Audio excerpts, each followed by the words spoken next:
Come back soon. We love you. We are welcome anytime. We really enjoyed the bridge. We really enjoyed the baseball. We're so sorry about the Milwaukee family players. Come back anytime. Totally welcome. Bye-bye. We love you. Hello. Hello. We're just seeing off our little guest. Yes, I'm not really happy about this. Actually, truth be told, I'm in a really bad mood. We had to give up our nice little guest because, contrary to what people seem to think, I'm not mean. Not that mean, but I'm not mean like people are. This isn't really supposed to be a place of punishment. It's been made that by their stupid changes. But being mean just for the sake of being mean is a very human thing to do. And certainly not me. I'm not human. I'm a god. Petty gods are really frightening. I'm not a petty god. So anyway, working with the Milwaukee family players finally got a bit too much, which I can understand.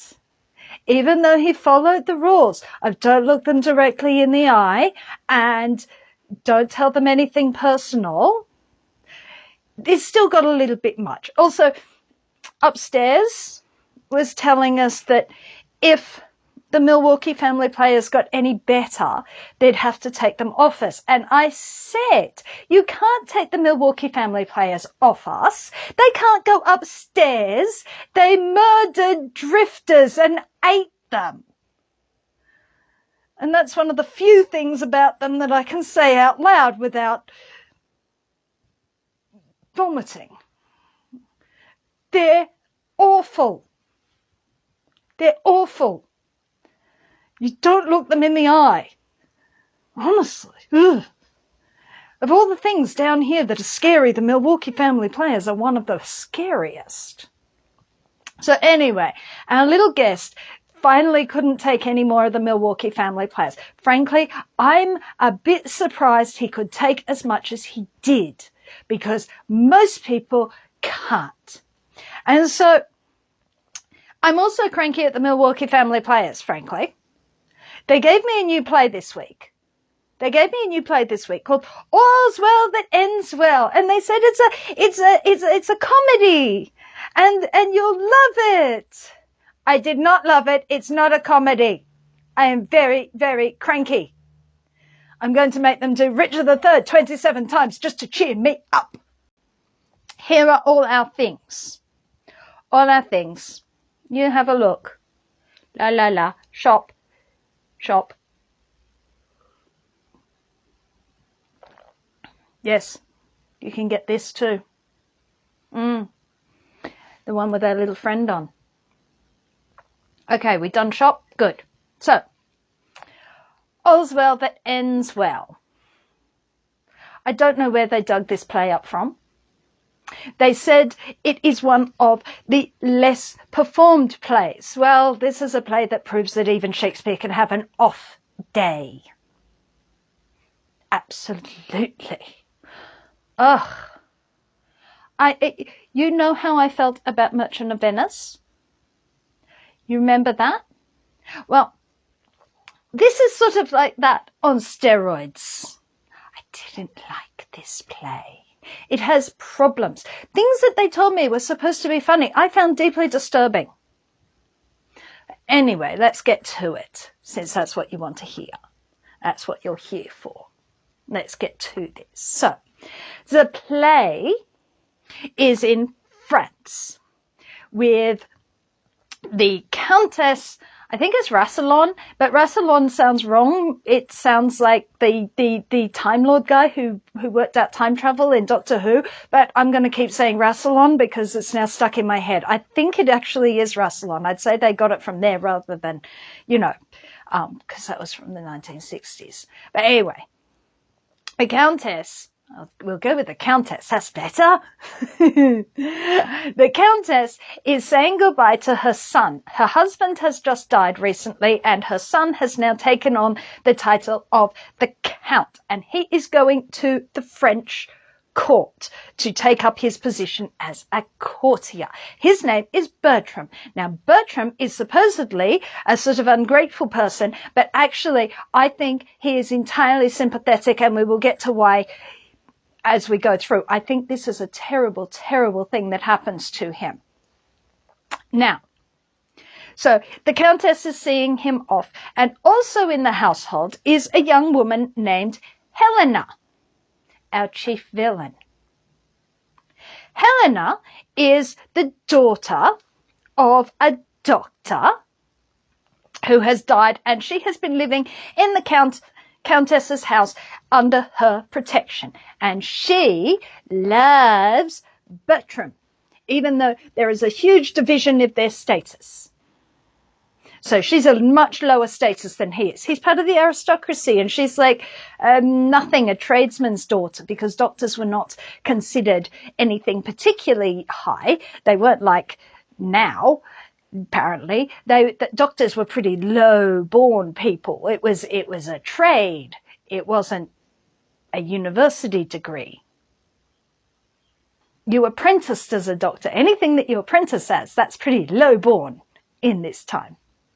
So Bertram is going off to court, and Helena is wishing, whatever, because she loves him. He has never given her any reason to think that this would be reciprocated, but she does. And she talks to his servant, whose name is Paroles, who I think is supposed to be a Falstaffian type character, but he's a bit half-assed and nowhere near as good as Falstaff. Like I said, it's Shakespeare on an off day. It saddens me to say this, but it really off day. I don't recommend it. There's a reason why some of these plays are very rarely performed. Yeah. Even a genius can have an off day. So he's going with Bertram, and Bertram, the court of the king is currently up in a bit of turmoil because the king is very, very ill, and he has got to the point where he's absolutely sick of doctors, and he's like, I don't care. I'm tired of being poked and prodded and given things, which I don't blame them, because medicine was like garbage. And I'm just going to content myself with the fact that this is going to kill me. He's sort of resigning himself to that. Okay. So this is the court that Bertram comes into. It's a court that's in a bit of a disarray, but the king knows who Bertram is. He knows his father, and because Bertram is very young, even though he's just taken his position in his father's position in court, he's still a very young man. And so the king decides that he will not let him go off to the wars in Florence, like many of the other men in court, but he will keep him in court with him because he's so young and he has such affection for his father. Back in the Countess's court, she discovers that Helena is in love with Bertram. Here's our other villain. I know technically they're not villains, but I will explain why they're villains. I'm going to explain this. And she finds out that Helena is madly in love with Bertram, her son. And rather than be cross at this, like, you silly upstart gutter snipe girl, what are you doing? And doing a proper on Lady Catherine de Bourgh. Yeah, I went there. Doing a proper Lady Catherine de Bourgh, as she ought to, being a lady, a countess. No, she's like, oh yes, that's absolutely awesome. You and my son, that would be really great. And so Helena decides that she is going to take a prescription that her father, who was a great doctor, who the king has actually said if he were alive, he would have tried him. But since he's dead, he's not going to try any more doctors because they all suck. Or at least he's sick of them. And so she has found a prescription that is for the thing that the king is suffering from. Really, the illness is just a MacGuffin. And she is going to go to the court and try to cure the king. So, while in court, I think Paroles is insulted, or has banter with one of the lords who thinks he's very, very cowardly and blah blah blah blah blah. It wasn't terribly memorable. Can't help that it wasn't terribly memorable. He's not Falstaff. He's not Falstaff. Anyway, Helena comes to the court and she offers her services to the king as her father, her credentials being she is her father's daughter and she has her father's learning. We don't really see a great deal of evidence of this. It looks more like she found his old notes, but I mean, frankly, would I want to be treated by somebody who found someone else's notes? I mean, not really. But anyway, she treats the king. He's a bit skeptical himself. But she treats the king, and he has allowed her on the basis of, if you succeed, you can marry the man of your choosing. If you fail, death. Which is like, all right, she'll take that gamble. And she succeeds. And she cures the king. And he is so grateful that he says, of all the men in my court, you can choose whoever you want to be your husband. And this is when the scheming little creature really shows her true colours. So, because a bunch of the courtiers are like, oh, she's pretty and she's intelligent and she has the king's backing and the king is going to give her a dowry and a title. And so obviously we all want her, but she turns every single one of the men who come up to her in a really positive way down. And she says, Bertram, I want to marry Bertram. And of course, he is now powerless to say otherwise. He says, I don't want to marry her. I don't want to marry her. He does a full Mr. Darcy. Is really good. It's like, I don't want to be yoked to the freaking Bennets. Do you think I'm going to rejoice in connections so far below my own? Which, I mean, he's a young man. He's been living with this girl in his house for ages. If he wanted to make a move on her, he would have made a move by now. You know what I mean? He would like to have a wife. He could see his mother's meddling in this. He really can. He can see his mother meddling in this. It's like, oh, good God, I just want to get away from my mother. I can fully appreciate that. My smother. Really? I can totally understand him wanting to get away from his smother, to go into the world of men, to get a wife of his own choosing. Not this little thing that's been living in their house all this time. I mean, really. He's not in love with her. He doesn't even seem to particularly like her that much. Not that much. And so he's absolutely aghast at this. And then the king is like, no, you got to. I gave my word and I'm the king. So, tough. You're doing it. Tyrant. This is completely different from, like, the Princess of France in Henry V, where it's a political thing. This is purely I'm going to make you do this because I gave my word. And actually, Helena does suggest, maybe just curing you was fine, because I don't think she was quite prepared for exactly how much he would be like, this is not, I do not like this. This is not good. This is not what I want. But the king's insistent, and so they are forced to be married. He's not happy. Would you be happy? He's so not happy that although they are married, he's not going to sleep with her. It's like, nope, no way, no how am I consummating this marriage. I'm going to run away. I'm going to run away to the wars because no way, no how is this a real marriage. I was forced into this. This is not fair. And he is completely fair to say that. This is not like Catherine and Petruchio, where Catherine and Petruchio clearly are attracted to each other. And it's more a case of, could you be nice to me? Could you be nice to me? Could you be nice to me? Situation.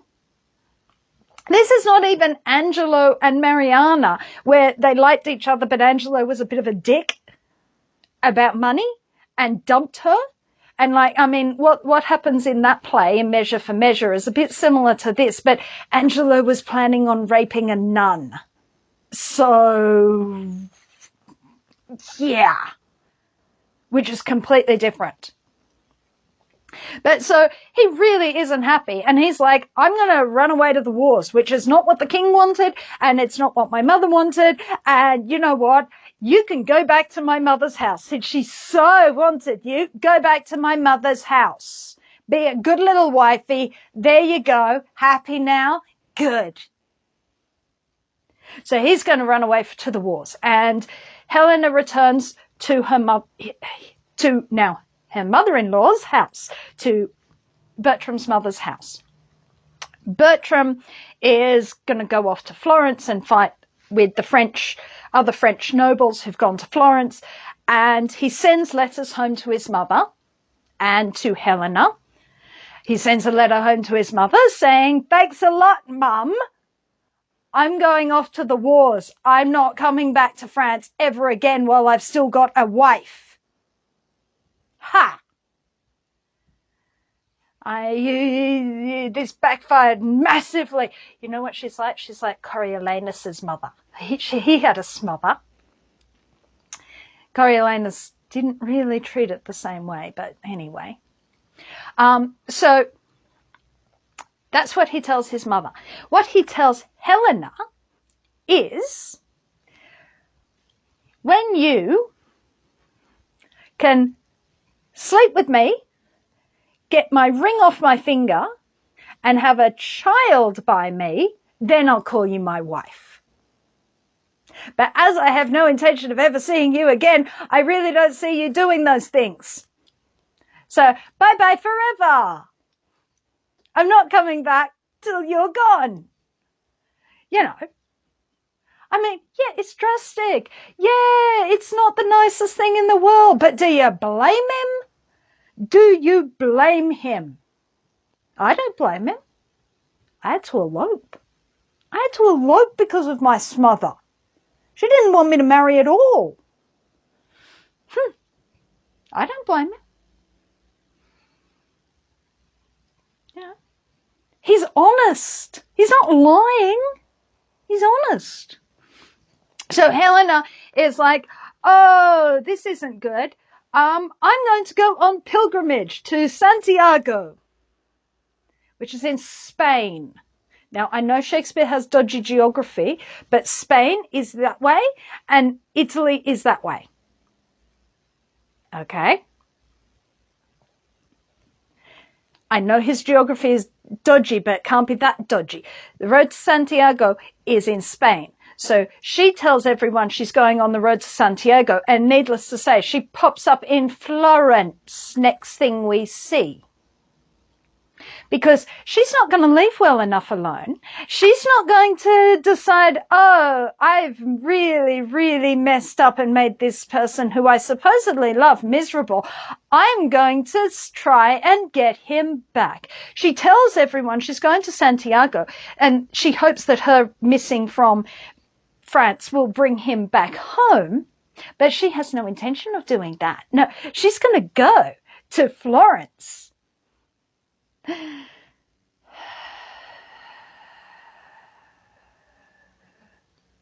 Told you this was the villain of the piece. In Florence, the French troops have been acquitting themselves very, very well for the Duke of Florence, seeing off the Sienese. And the women of the city are all standing at the gates or the wall of the city and looking at all the men coming in from the battle. And one of their favorites is Bertram, who is this pretty young knight, pretty young lord, and he's so handsome and so nice, and he has been paying court to one of these ladies called Diana. And Diana has a mother who also takes in pilgrims. And so Helena just happens to turn up to these women to hear about how they're gushing over Bertram. And she says, well, I've been in France and I have heard he has a wife in France and he dumped her meanly. And she just like spills all the tea about Bertram and paints him in a very bad light so that all these women stop going, ooh, and start going, oh, his poor wife. Did she mention the forced marriage bit? Did she mention the fact that he really wasn't happy? Did she mention any of that? No, she just paints herself into a really rosy-coloured picture. Villain. And not a fun one like Richard. And so they all hear all of this and think this is so bad. Helena joins the widow and her daughter because her widow takes in pilgrims, and she offers, you know, will you take me in because I'm a pilgrim, even though it's like, you're supposedly going to Santiago. You're taking the long way to Santiago. It would have been easier to say Rome. At least it would be plausible why you would be in Italy. But, you know, she keeps with this Santiago, and it's like, you are lost, girl. You are so lost. The only thing further that you could be going for this passing through here is like Jerusalem, and you're not walking to Jerusalem, you're heading to Santiago. You are lost. But anyway, they don't say that. They say, oh yes, you can come in, because obviously their geography is as bad as Shakespeare's. So she goes and joins these women who she's just totally gaslit about Bertram. Bertram is with his other fellow lords in the officers in the army, and they are saying that your Captain Paroles is the biggest coward that ever lived. And he left his drum on the battlefield, and the enemy captured it. And we think if you sent him out to get the drum, he was captured, he would confess everything to everyone. And we want to put that to the test. So what do you think? And he's like, I think he's an honest man. No, he's not honest. Oh, all right. Well, yeah, go ahead.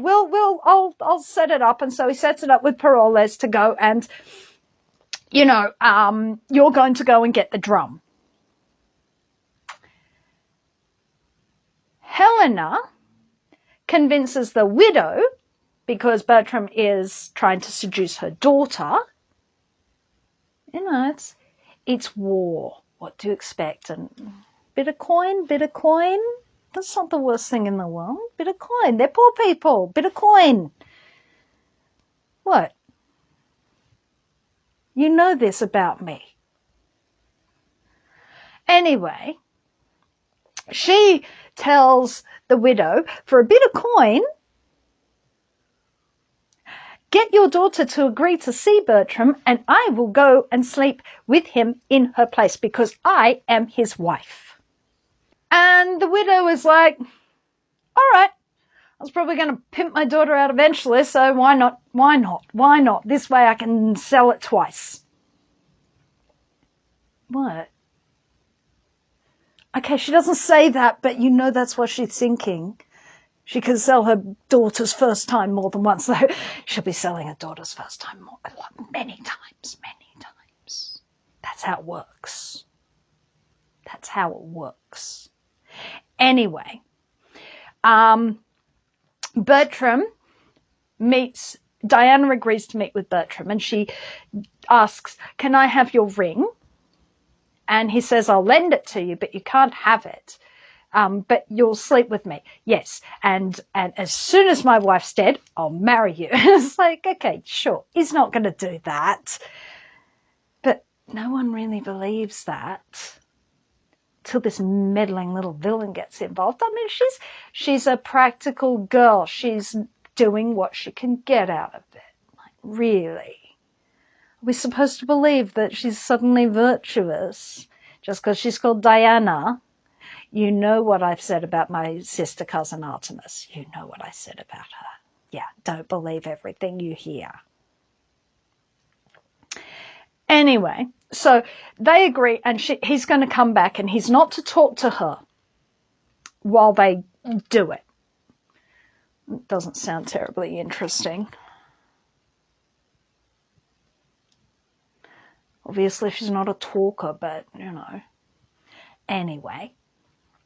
So, meanwhile, Paroles, which I think this whole plot is here just to eat up stage time because the original plot is not very thick, and none of these, I'm kind of bored of these characters at this point. Paroles is trying to get his drum back and trying to work out, well, what am I going to go and say? And I'm going to have to do, this is going to be bad. And then he finds himself captured by the French forces, who all pretend to be Italian, and there's an interpreter, and they pretend to interrogate him, and they drag him off hooded. So he is hoodwinked, which is where we get that from. But they capture him, which I think is supposed to be a bit of a callback to the great, I must watch this again. The great Hal and Poins robbing the robbers scene, and the great excuse, the mountain of excuses that Falstaff comes up with.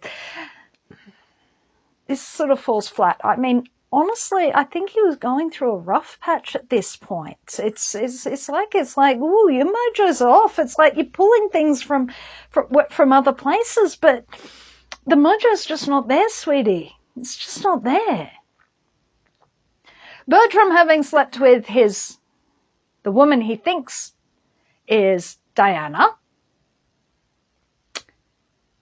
This is where it gets to be really problematic. He thinks he slept with Diana. He slept with his wife, Helena. Helena raped him.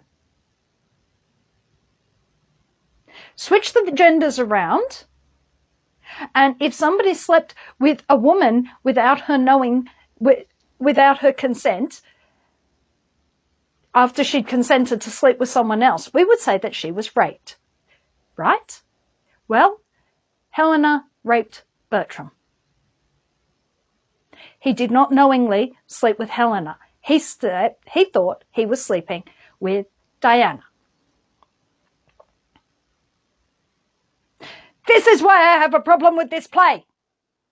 This is why I called Helena the villain. She raped a young man. And before you say Father Uncle Zeus, A, he's a god. B, the last time Father Uncle Zeus appeared in his true form, he incinerated Semele and nearly killed their son Dionysus. So, Father Uncle Zeus appearing in not his godly form is preservation of the person that they're sleeping with. It's a prophylactic. He's a god. He's a god and they have heroes or demigods. They're not complaining. It's not the same. So anyway, Bertram comes back thinking he's slept with Diana, feeling pretty good about himself. The wars are just about finished. Everyone's preparing to go back to France. He has had word that his wife has died in Santiago. Now, given that if she wasn't planning on actually doing this herself, if she actually was in Santiago and had done that honestly, that's one thing. But she misdirected, she lied, and she assaulted a young man. And this isn't the end of it. This is not the end of it. You see why I don't like this. So anyway, Perol is forced to confess and give up all the things that he knows to the supposed Sienese forces, but it's actually his own people, and he's forced to show that he was a liar and a coward and a braggart, and he's dismissed from service, which is like, well, that was anticlimactic, wasn't it? That's not Hal and Falstaff, was it? No. So like cut price Falstaff. I don't like this play. So now everybody is going to go back to France. Bertram can go back to France because his wife is dead. So he wasn't going to marry Diana. Really, did anyone seriously think he'd marry Diana? Are you kidding me? His mother is pleased, and his mother, because everyone believes his first husband, her first wife is dead, she has been approached by a member of the court I have a daughter, we're social equals, do you think your son would like to marry my daughter? I think that this would make a great arrangement, and she's very pro this. So they're going back to, everyone is going to go back to the Countess's palace. Helena is dragging Diana and her mother along with her as they come back to France. She's dragging them along as part of her nefarious plot here. Yes, it is a nefarious plot. Did he want to be married to her? No. And now she's doing all of this. I was like, this is not good. This is not good. None of this is good. This poor man. Anyway, he comes back to the court, and he comes back home, and he meets with the king, and the king is like, well, very sorry that your first wife is dead. But here is our lord. He's got this pretty daughter, social equal. You want to marry her? Yeah, I'll marry her. The lord, when Bertram goes to give a ring as a token, so he says, yes, I'll marry her. And here, take this ring as a token to your daughter to show, that I'm in agreement. And he takes off a ring and he hands it to her father. And he says, this is my ring. And it's like, what? This is my ring. I gave it to Helena. And the king says, can I have a look at that? This is my ring. I gave it to you who gave it to Helena. Where's Helena? So now they all think he's murdered Helena. How did you get this ring? And he's like, I didn't get this ring from Helena. I haven't seen Helena. And the king is very insistent, and it's like, she said she would only give this ring to her husband when he went to bed with her. And he's like, I did not go to bed with her. I got this ring from some, trampy woman in Florence. It must be a different ring. I got this ring from like a cheap whore. She was called Diana. I never expect to see her again. I don't think I caught anything from her, but yeah, because she was a virgin. So we're all good. I can still, and then everyone's like, this is bad. And then, as if this isn't bad enough, Diana appears, saying, oh, I hear you're a widower. You promised to marry me when you were a widower. And it's like, oh, God. Look, this woman gave me the ring. This woman, I didn't promise to marry this slut, but this woman gave me the ring. You did promise to marry me. I don't know where the ring came from, but you did promise to marry me. And it's like, what on earth? The king is starting to get annoyed at this, and he's like, oh, look, it's wrong both. Get rid of them both. I'm over this. This is ridiculous. I do not like this. I'm being made a fool of. And then Helena appears. Oh, look. Hi. Yeah, I'm not dead. And also pregnant. And I got your ring. And he's supposed to be happy about this. She's back. This is supposed to be the happy ending. This is supposed to be and I am not a boy. I am your Rosalind. No.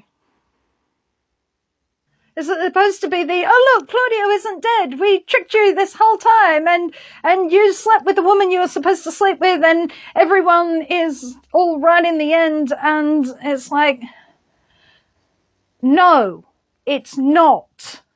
It's not all right in the end.